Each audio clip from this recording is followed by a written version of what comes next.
hizi miti. Unaona huu mti uko sawa, uko na maua mzuri. Ingekuwa na matunda tungekuwa tunakula huu mwezi ama wakati huu tungekuwa tunaongojea kidogo kidogo tuanze kukula matunda ya huu mti. Sababu unaona venye iko na maua, which means after maua ni matunda. Alafu hapa nyuma the same place, just see the same place. Angalia, it's just a few minutes, a few seconds nimeshafika. Angalia huu mti, the same place, but angalia inakaa kukauka, inakaa haina afya mzuri, lakini iko na matawi mbalimbali. So kwa nini nimefanya hii video? I just do this video because of our life. Ndio nawaambianga hatufanani, hatutafanana. Kila mtu akona neema yake. So kuna mahali unaweza kuwa ukafanikiwa, na kuna mahali kuna mtu ambaye mnakula chakula sawa, mnakunywa sawa, kama yani everything mnafanya the same, but huyo mtu hamfanani. Hii inatuonyesha kwamba kila mahali penye uko, jaribu kutukuza Mungu, jaribu kumsifu, kwa maana siku yako itafika. So you want to go this way? So wewe umefika, acha nisimama hapa leo, sitakaa sababu sijui saa yangu iko aje. Iko na 43. So wewe endelea kumtumainia Mungu. Nimeketi. Endelea kumtumainia Mungu, endelea kumtukuza, kwa sababu hii miti, ninajua kwamba huu mti wakati yenye iko na maua mingi, wakati itakuwa imeangusha hiyo maua yote,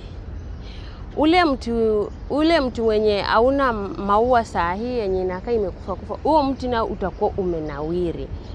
Unaangalia kila kitu iko na season yake. So kuna wakati yenye unaona uko chini sana, unaangalia, nimeangalia hizo miti, kuna wakati unaona wewe uko chini sana, lakini jua kuna siku utaamka, kwa hizi miti zote zinakuanga greens, greens, but kila mti uko na wakati wake wa kuchana maua, nini yake kumerameta, like matawi yake kumerameta, na kuna yeye ingine yani inabadilishana season. Hivyo ndio ni maisha yenye tuko nayo sisi wanadamu. Saa zingine unaweza uenuke juu, na shetani naye anaweza tumia njia moja kukurudisha chini. Ama unaweza yani kuwa chini, hauoni kama you will make it, naye Mungu anakuja anakuinua, you make it.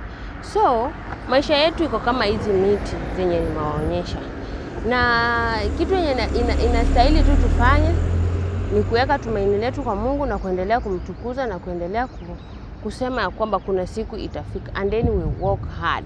Sababu hizi miti zinaekewa maji the same time, ukiangalia chini yake wametengeneza vizuri the same time, lakini zinafanya nini? Zinawekewa maji. Sasa hii root ya ile mti mwingine yenye nakauka ingekuwa inafuruta maji sana, I think ingekuwa yote green, but kwa sababu I think haifurudi maji sana, ama sababu ya udongo chini, ama labda kuna mamawe chini, ndio maana labda maji inaifikia kama imechelewa, we don't know.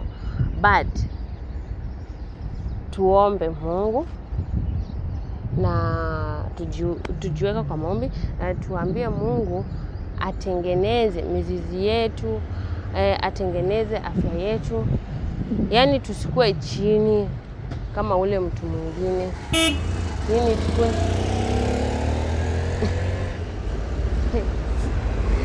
watu wa pikipiki wanaendeshanga pikipiki vibaya. Sasa huyo ameona tu lori kubwa na ana overtake tu mbele. So acha Mungu atusaidie, atufungulie mfereji wa baraka, na tutie bidii tunaposikiliza neno la Mungu. Hiyo ndio ni mzizi ya maisha yetu. Tuitumie vizuri, na maisha yetu itanawiri. Tunapo tufanye vitu vizuri, maisha yetu itanawiri. Tusifanye vitu kama tuko too late, unaelewa?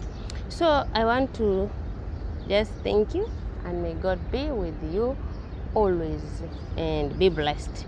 Thank you so much and have a good day. Love you so much. May God protect you wherever you are. Huku ni jua inawaka. Nasikia huko nyumbani mvua inanyesha. Si mkujeni huku mchomwe na jua mkue weusi kama sisi. Unachomwa na jua. Hakuna haja kubleach kama wewe ni mweupe. Unachomwa tu na jua na unarudi mweusi. Bye bye. Love you. Take care.